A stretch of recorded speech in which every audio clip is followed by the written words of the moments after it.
What do I mean by planning ahead? Well, it's a very special way of planning ahead that helps you have a calm Christmas. After you have heard us this evening, or maybe tomorrow morning, sit down and list everything you have to do between now and the end of Christmas Day. That would include everything from buying gifts, sending cards if you're going to do that. It would include all the way to carving the turkey and to clearing up afterwards. Everything, in any order, doesn't matter. Once you've done that, then keep it all on one side of a piece of paper, that long list, and put it in time order. What is the very last thing you'll do? Clear up after the Christmas meal. What's the next to last? Serve the food. Before that, carve the turkey, and so on. All the way back to today, what you had thought of. And then get yourself out a calendar, estimate how long you think it'll take to do each thing. When you finished, add 50% to that estimate, because we're absolutely terrible estimating how long it takes us to do things. And then fit it in to your diary, every single item.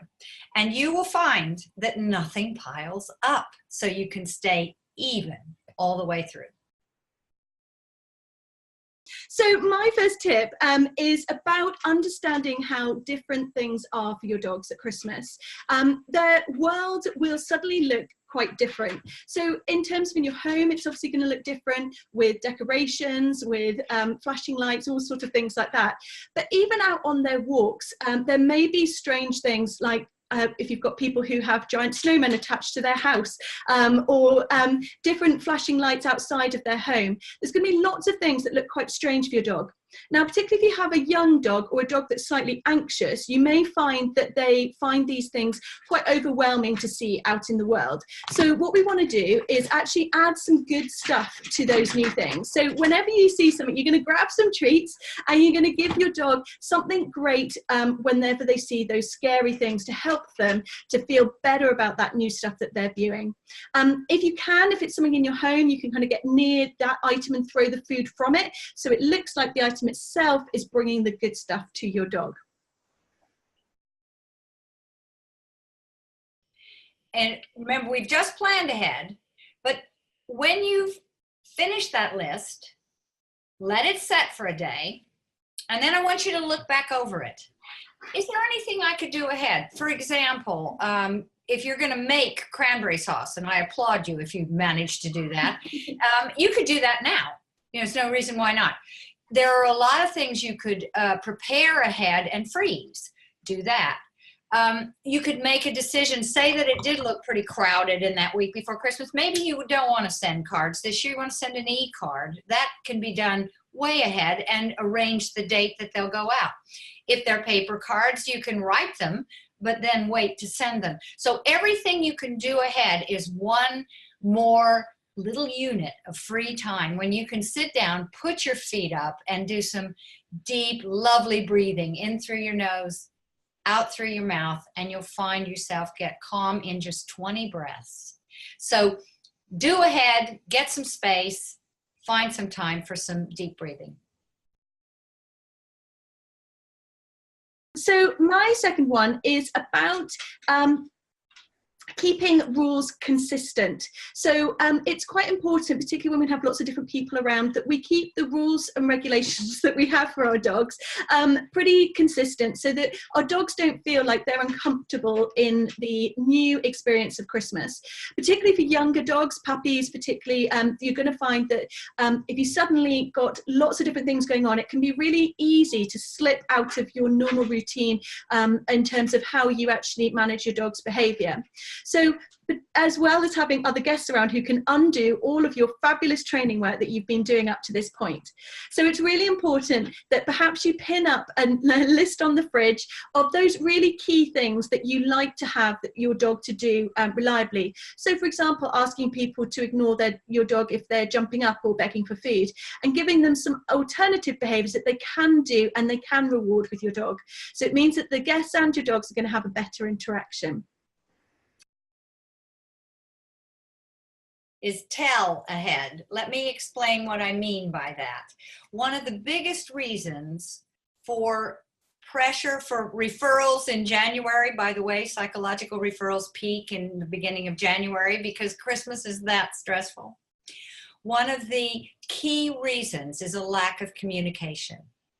So if you're going to go to somebody's house for Christmas, then way before, as soon as this webinar ends, if possible, let them know when you hope to arrive. I know it won't be when you will arrive because of things out of your control, like traffic jams or train delays, but let them know as best you can when you're arriving, when you plan to leave. Also, who you're bringing. I've had a number of emergency calls over the years saying, my son has just showed up and I didn't know he had a new partner and I don't even know her name and I don't know how to ask. So, you know, I'm bringing my new partner, Janine, this year, whatever you're going to say, make sure they know. And also, please, if you have a special diet, let your poor host know, because on Christmas Eve, if she's told that your new partner is a vegan, that's going to be terrible if she's made a turkey. So be sure that all that information is relayed. The host, at the same time, needs to choose one set piece, I always call it, every day, to say, there's one 3-line whip today, we're having lunch at 2. Or today we're opening stockings at 4. So that people know that there's a focal point, so they have some structure. We think we really want to just totally chill out at Christmas, but actually no structure at all isn't good. So you have this one piece of structure, but then you also know when your time is free, so you can go see your old friends from high school or, you know, whatever else you want to do. So be sure that you tell ahead. That's my number 3. Fantastic. I think it's also really important to add to that one is that, you know, tell ahead in terms of what guests are allowed to feed your dog as well. So if you're saying about special diets for yourself, perhaps add in that your dog is, as you know, recently been unwell, or it's grain intolerant or something, just to make sure that nobody is giving your dog the wrong thing for them. We don't want any belly upsets over Christmas. There's a lot of new things that are around at Christmas which can be potentially poisonous or dangerous to your dog. So things like baubles on the tree. If you know you've got a young dog or an older one that likes to chew things, perhaps go for wooden baubles rather than fiberglass, so that they're not potentially going to steal a bauble and cause themselves some really serious damage. Fake snow is often on a lot of things as well, and that can have some serious toxic elements to it. So we want to make sure that we're keeping our dogs safe. Chocolates on the tree, I would really steer clear of. We know that chocolate is a really dangerous substance for our dogs. Unfortunately, it does kind of seem quite appealing to them because there's a lot of sugar, milks, vanilla, all sorts of things that smell tasty to our dogs. So they unfortunately can't resist it, even though it is a potential killer for them. So I would keep clear of any chocolate. Don't leave presents under the tree that have things in that your dog shouldn't have, so that we make sure that our dogs aren't going and helping themselves to a little snack while you're out. Think about as well all the foods that you might have around at Christmas. So any kinds of fruitcakes or mince pies or things that might have currants and raisins, they're obviously going to be a bit of a danger for your dogs. Cooked bones as well. When we have, maybe you're cooking your turkey at Christmas, raw bones tend to be okay for dogs, depending on your own individual dog, but cooked bones are a definite no-no because they can splinter inside your dog. So we want to make sure we're just keeping our dogs safe and being really sensible with the things that we allow them access to. Share the load. This goes not just for the host, but this also goes for the guests, interestingly. Let me explain. I know as a host, especially if you're a mom, you want so much to do everything for everyone. This is their break. But then you exhaust yourself. Now, not only are you stressed, but that really does stress out everybody else, because when we see the host really tired and really, you know, struggling on, we feel guilty. So we can't really enjoy ourselves. And so it doesn't do any good to be the martyr. So what I suggest is this little helpful tip.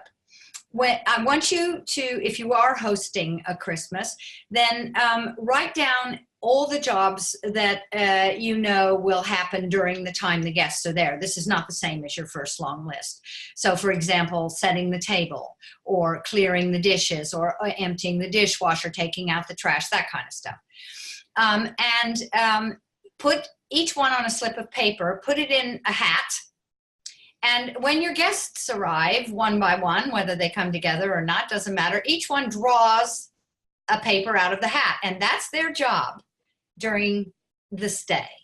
And the nice thing about that is, first of all, you'll be less tired, but equally important, if you're going to somebody's house, you'll feel you have a role. You're playing your part in Christmas, and you don't feel guilty then. You feel like you really are being helpful and useful. So be sure that you share out the load. And if you are not the host and your host hasn't suggested something like this, get in there and be strong and say, look, we need to distribute the jobs, and I'm going to empty the dishwasher every day, whatever. Okay. We also need to make sure that our dogs aren't feeling too overwhelmed with the amount of new people that are around, either in your home or if they're visiting someone else's home. If you have got a large family, that can be quite overwhelming for your dog. And unfortunately, our dogs, particularly younger ones, tend to be not very good at settling when there's a lot going on. So it's really important you think about creating a safe, calm space for your dog, so that they have somewhere that they can go and seek out should they feel a little bit like they need a bit of a break from all of the sort of hustle and bustle that's going on. We also should try and make sure that, particularly if you've got young kids visiting or you've got young kids at your own home, that they are given the rule that they shouldn't disturb the dog if the dog is sleeping. We know how important sleep is for our dogs, and we want to make sure that they are able to get that rest, just like we might after our Christmas dinner need a little bit of a snooze. Our dogs do need that downtime. So just make sure that your dogs aren't feeling like they don't have anywhere to go and have some quiet time. My next tip, I don't have to tell the dog owners specifically, because they know how good they feel at the end of a walk. Maybe not at the beginning when it's raining and cold, but at the end.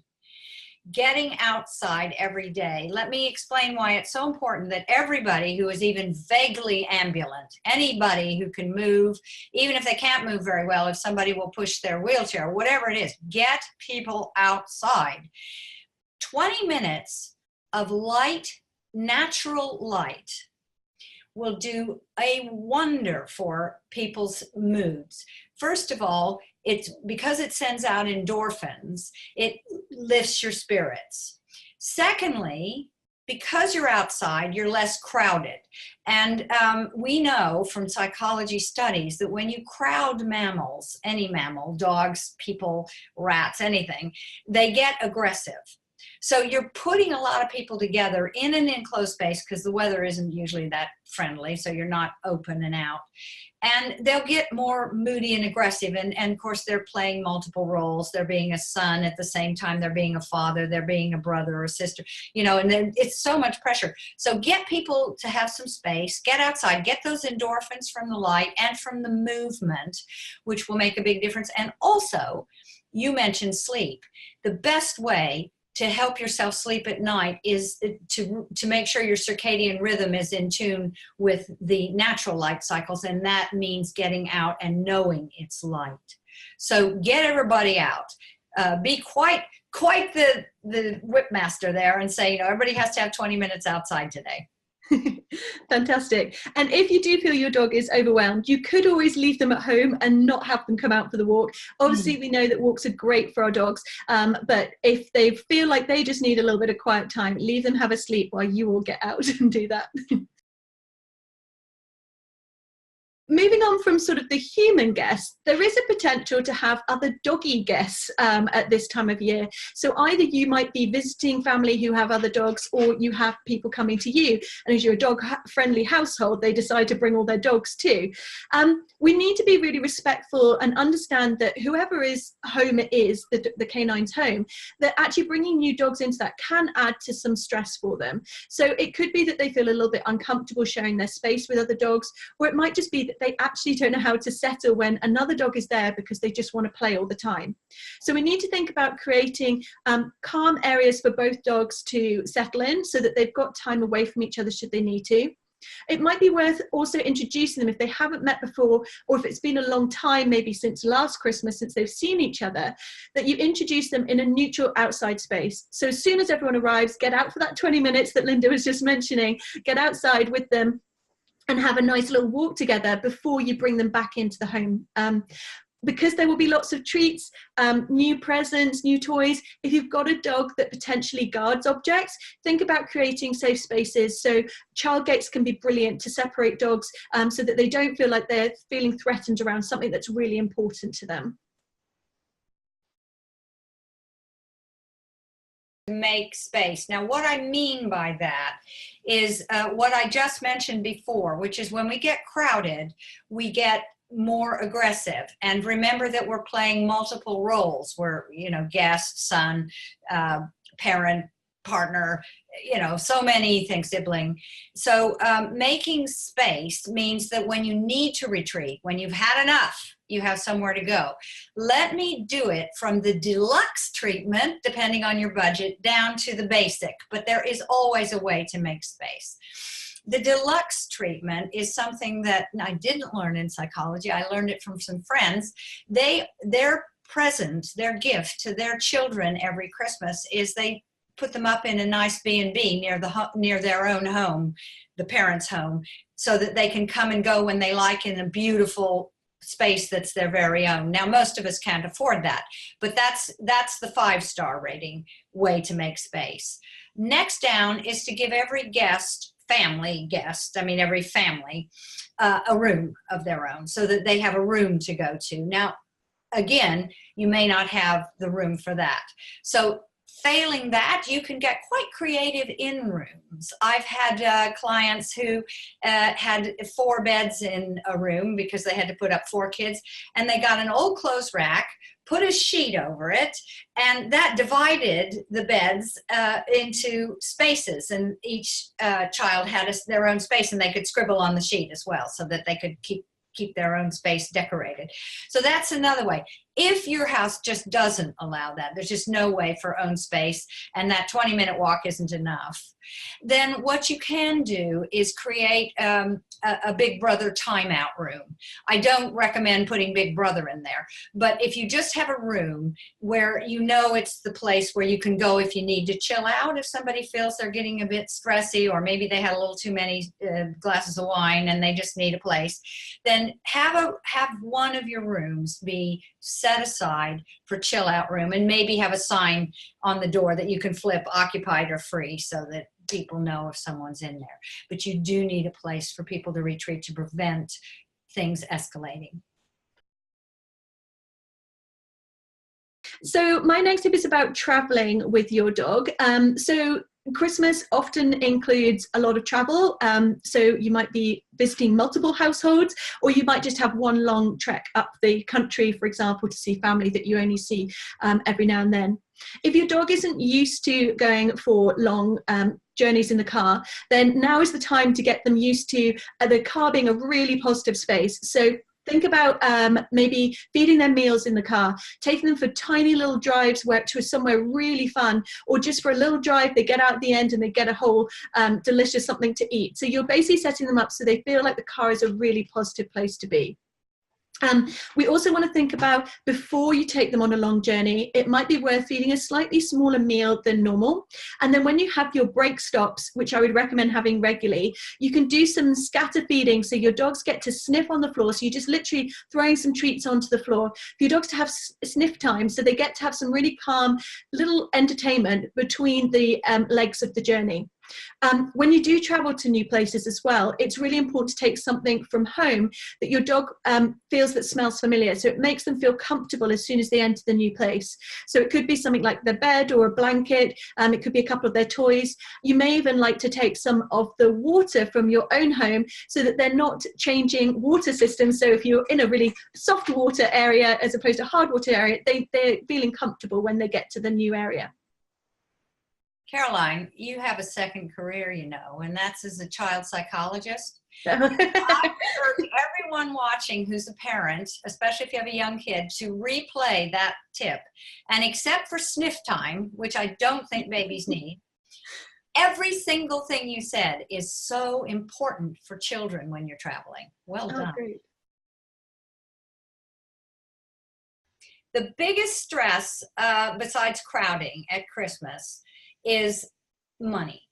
People feel so obligated to spend a lot of money, and in fact, it's one of the biggest sources of sibling rivalry.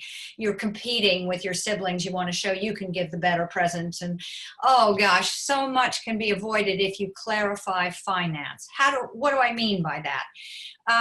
I would say that whoever's going to take the lead in the Christmas get-together, doesn't even have to be the host, but whoever it is who's the biggest sister, or I don't know, the mom, whatever, sends an email out to everyone and says, this year we're doing Secret Santa. So that means only one gift per adult. Children can have more gifts, of course, but one gift per adult. The cap price you can spend is X, whatever you think is reasonable, 30 pounds, 50 pounds, I don't know. And the cap on children's gifts is whatever it is. And you know, that first of all takes away the competition. But secondly, it also helps each of you budget, because then you add in what your travel costs are going to be and what perhaps your B&B costs, if that's what you choose, whatever. You know what you're going to spend ahead of time. And boy, does that take the stress away, and you can feel calmer. That's great. Just remember, there's unlimited budget though when it comes to dog presents. I didn't mention that, did I? There's always unlimited budget for dogs. I'm going to talk about routine. So our routine changes a lot at Christmas time, particularly if you're lucky and you get a couple of weeks off from your work, or if you've got children who have a couple of weeks off from school. Suddenly our dogs have us around a lot more, and routine may change, particularly with walk times.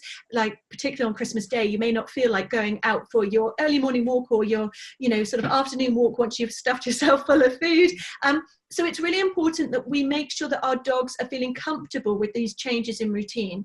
So as much as possible, try over the whole festive period to keep their routine as it normally would be. If you've got a flexible routine with your dogs, fantastic. But if you don't, if your dogs are used to that sort of regular intervals of walks and meal times, try to keep to them as sort of strictly as you can. And think about if you aren't able to get out for walks at the normal time that you would, perhaps because you have family to obviously be giving attention to, then give your dog something really positive, a little mental workout or some chewing to do. So it could be that you give them something really long lasting and tasty to chew, or you give them a puzzle toy to do, or you ask one of the family members to try out some of their tricks with them. You get them to do something so that they have some mental stimulation rather than just getting bored and then looking for some trouble to make.